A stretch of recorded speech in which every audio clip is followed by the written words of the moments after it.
sharing with you a really simple yet beautiful painting that you can recreate as well.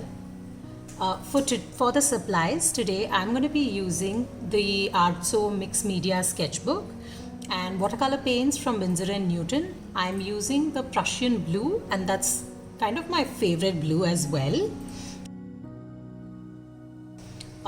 For the brushes, I'm using Faber-Castell, Camlin and Fine Art. These are my go-to brushes. And as you can see, I have already sketched something extremely simple. What I have done is I have marked the line of horizon, some trees, some bushes and the houses here. So let's paint. For a monochromatic painting, the most important aspect is to understand the tonal values, which is nothing but the ratio of pigment and water. You want to start from the lightest layer like I have done here for the background, and then move on to the darker layer.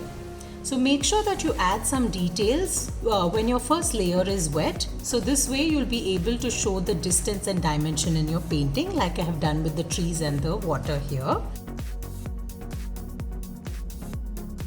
But before you move on to the next layer, make sure that this layer is completely dry. Now the paint for the next layer here is a little more pigmented and has lesser water. So this way the color will stand out compared to the background. And whenever you're painting the trees, always remember to leave some space in between the leaves, because how else will those little birdies fly, right?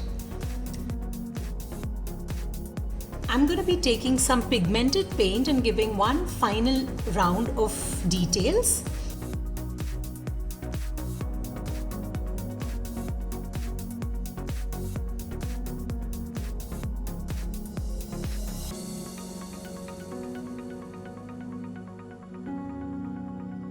I'm also adding a layer of highlights for the water, and I'm just skimming through. I'm not painting the whole thing here.